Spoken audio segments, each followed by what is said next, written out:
علیکم ورحمۃ اللہ وبرکاتہ۔ الحمدللہ والصلاة والسلام علی رسول اللہ واشہد ان لا الہ الا اللہ وحدہ لا شریک لہ واشہد ان محمدا عبدہ ورسولہ اما بعد۔ عن عمرو بن شعیب عن ابیہ عن جدہ قال قال رسول اللہ صلی اللہ علیہ وسلم کلوا واشربوا وتصدقوا والبسوا فی غیر مخیلۃ ولا صرف، رواہ ابو داود و احمد وعلقہ البخاری۔ حاضرین، اسلام نے ہمیں ہر طرح کے آداب سکھلائے ہیں، کھانے پہننے، لباس، کھانے پینے، صدقات اور خیرات، یعنی زندگی کا ہر شعبہ، اس سلسلے میں ہمیں اسلام کی رہنمائیاں ملتی ہیں۔ کچھ خاص رہنمائی ہیں، جیسے کھانے پینے کے آداب ہیں، ان میں سے کچھ ایسی چیزیں ہیں جو کھانے پینے کے ساتھ خاص ہیں۔ لباس کے آداب ہیں، اس میں کچھ تعلیمات ایسی ہیں جو لباس کے ساتھ خاص ہیں، اور کچھ ایسی تعلیمات ہیں جو ہر چیز کے ساتھ آپ کو وہ تعلیم مل جائے گی۔ جیسے کہ اس حدیث میں اللہ کے نبی صلی اللہ علیہ وسلم نے جو ادب سکھلایا ہے وہ ہماری زندگی کے ہر پہلو سے تعلق رکھتا ہے، چاہے وہ کھانے پینے کا پہلو ہو یا پھر پہننے اوڑھنے کا پہلو ہو یا زندگی کا کوئی بھی شعبہ آپ اٹھا لیں، اس میں یہ چیز ضرور مل جائے گی۔ اللہ کے نبی صلی اللہ علیہ وسلم نے، جیسا کہ عمرو بن شعیب عن ابیہ عن جدہ، یعنی عبداللہ بن عمرو رضی اللہ تعالیٰ عنہ کی روایت ہے، وہ فرماتے ہیں جس کے مختلف الفاظ وارد ہوئے ہیں۔ اللہ کے نبی صلی اللہ علیہ وسلم نے فرمایا کہ کھاؤ پیو اور پہنو بھی، صدقہ بھی کرو، لیکن بغیر اسراف کے، بغیر فضول خرچی کے اور بغیر کسی تکبر کے۔ تو یہ جو تعلیم ہے اللہ کے نبی صلی اللہ علیہ وسلم کی، اس میں آپ نے بنیادی طور پر دو اہم باتوں کی طرف اشارہ کیا ہے، اور یہ اشارہ ساری کی ساری چیزوں کی طرف کیا ہے؟ کھانے پینے سے بھی تعلق ہے اس کا، کپڑے پہننے وغیرہ سے بھی تعلق ہے، صدقہ و خیرات سے بھی تعلق ہے۔ وہ یہ کہ اللہ کے نبی نے فرمایا کہ فضول خرچی سے بچو اور تکبر سے بچو۔ کسی بھی چیز میں، دنیا کی کسی بھی چیز میں، جو بھی چیز آپ کر رہے ہیں اس میں آپ کو فضول خرچی سے اجتناب کرنا ہے، یعنی بچنا ہے، میانہ روی اختیار کرنی ہے، درمیانی چال چلنی ہے، نہ تو کنجوسی کرنی ہے نہ ہی فضول خرچی کرنی ہے، اور اسی طرح سے تکبر سے بھی بچنا ہے، تکبر سے بچتے ہوئے ہر کام انجام دینا ہے۔ اللہ کے نبی صلی اللہ علیہ وسلم نے یہاں پر سب سے پہلے ذکر کیا کھانے اور پینے کا۔ کھانے پینے میں فضول خرچی دو معنوں میں ہو سکتی ہے۔ ایک یہ کہ انسان کو 2 آدمیوں کا کھانا چاہیے اور وہ تیار کر لے 10-20 آدمیوں کا، تو یہ بھی فضول خرچی ہو سکتی ہے۔ اسی طرح سے ایک انسان بنیادی طور پر وہ تھوڑا بہت کھانا، 1 پلیٹ کھانا کھاتا ہے، لیکن وہ زبردستی کرے اپنے نفس کے اوپر اور 2 پلیٹ کھانا کھا لے، تو یہ بھی فضول خرچی ہے، یعنی اسراف ہے۔ اسراف کہا اسے جاتا ہے کہ حد سے گزر جائے، جو لمٹ کسی انسان کی ہے اس لمٹ سے اگر وہ تھوڑا سا بھی کراس کر جاتا ہے تو یہ اسراف ہے۔ اب یہ چاہے کھانے پینے میں ہو یا کپڑے میں ہو یا کسی اور چیز میں ہو، جو لمٹ اصل رکھی گئی ہے یا پھر جو انسان کی عادت ہے، اس عادت سے آگے بڑھ کر کے زبردستی اپنے اوپر لازم کر کے کوئی چیز انجام دے تو یہ ممنوع ہے۔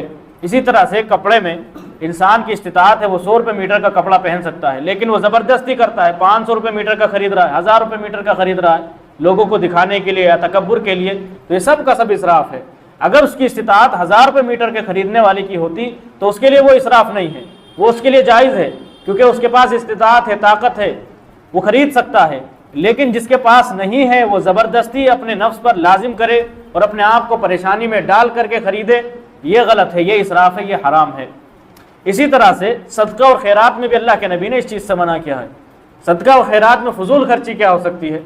وہ یہ ہے کہ انسان چند روپیوں کا صدقہ کر سکتا ہے، یعنی وہ 100-200 روپے کا صدقہ کر سکتا ہے، لیکن وہ اس سے زیادہ آگے بڑھ کر کے صدقہ کرے اور جس کی وجہ سے اس کے آل و اولاد کو نقصان ہو، یعنی وہ اچھا کھا پی نہ سکے، اس کی وجہ سے جو اس کے پاس تھا اس نے سب صدقہ کر دیا، اب اس کے بچے جو بال بچے ہیں وہ کھانے پینے کے لیے ترس رہے ہیں، اچھا کھا پی نہیں رہے، نہ ان کے پاس وہ نعمتیں ہیں جو دوسروں کو میسر ہیں، حالانکہ وہ ہو سکتی تھی اگر وہ اس ایکسٹرا جو صدقہ اس نے کیا ہے اپنی ذات سے، اپنی طاقت سے بڑھ کر کے، وہ نہ کرتا تو اس کے گھر والے اچھا کھا سکتے تھے۔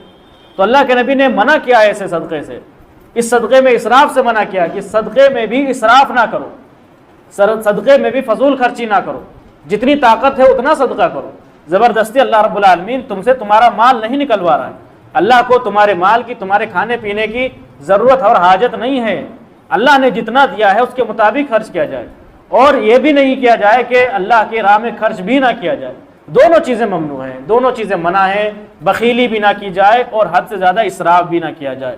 بخیلی یہ ہے کہ آپ کے پاس ہے صدقہ کرنے کے لیے روپیہ پیسہ, لیکن آپ کی جیب سے نہ نکلے. آپ 100 روپے صدقہ کر سکتے ہیں لیکن 5-10 روپے میں کام چلا لیتے, یہ بخیلی ہے.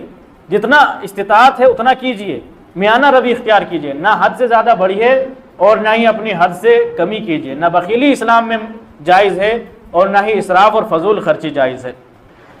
تو یہ چند آداب اللہ کے نبی صلی اللہ علیہ وسلم نے ذکر کیے. یہ بنیادی طور پر ہر چیز میں ہماری زندگی کے اندر داخل ہو سکتے ہیں. ہم ہر چیز میں دیکھیں, اپنے آپ کو ٹٹولیں ہماری زندگی کے اور ہماری حیات میں کہ ہم کہیں اسراف سے تو نہیں کام لے رہے ہیں, یعنی جتنا ہم کر سکتے تھے کہیں اس لمٹ سے آگے تو نہیں بڑھ رہے ہیں, اور کہیں ایسا تو نہیں کہ ہم بخیلی سے کام لے رہے ہیں. اپنے گھر والوں کے معاملے میں انسان بعض دفعہ بخیلی سے کام لیتا ہے. حالانکہ اللہ کے نبی صلی اللہ علیہ وسلم نے فرمایا ہے کہ سب سے اچھا وہ روپیہ ہے جو تم اپنے گھر والوں پر خرچ کرتے ہو. صدقہ اور خیرات سے بھی بہتر ہے کہ جو آپ اپنے گھر والوں کو کھانا وغیرہ کھلاتے ہو, ان کی ضرورتوں میں پیش کرتے ہو, وہ پیسہ جو خرچ ہو رہا ہے وہ صدقہ اور خیرات سے بھی اچھا ہے. تو انسان اپنے گھر والوں پر بخیلی سے کام نہ لے. ان کو جو ضرورتیں ہیں, پہننے اوڑھنے کی ضرورتیں, کھانے پینے کی ضرورتیں, جس طرح کی سہولتیں ان کو میسر ہونی چاہیے, ان چیزوں میں بخیلی سے کام لینا جائز نہیں ہے. اللہ رب العالمین نے فرمایا وَلَا تَجْعَلْ يَدَكَ مَغْلُولَةً إِلَىٰ عُنُقِكَ وَلَا تَبْسُطْهَا كُلَّ الْبَسْطِ فَتَقْعُدَ مَلُومًا مَحْسُورًا, کہ ایسا نہ ہو کہ تم اپنے ہاتھ کو باندھ کر کے رکھو, اور ایسا بھی نہیں کہ اپنے ہاتھ کو مکمل کھول دو. مطلب یہ ہے کہ نہ تو بخیلی سے کام لو اور نہ ہی اپنے پیسے کو اڑاتے پھرو. اس کو میانہ روی سے چلیے, یعنی جہاں جتنی لمٹ متعین ہے اس کے حساب سے خرچ کیجئے, اس کے حساب سے چلیے.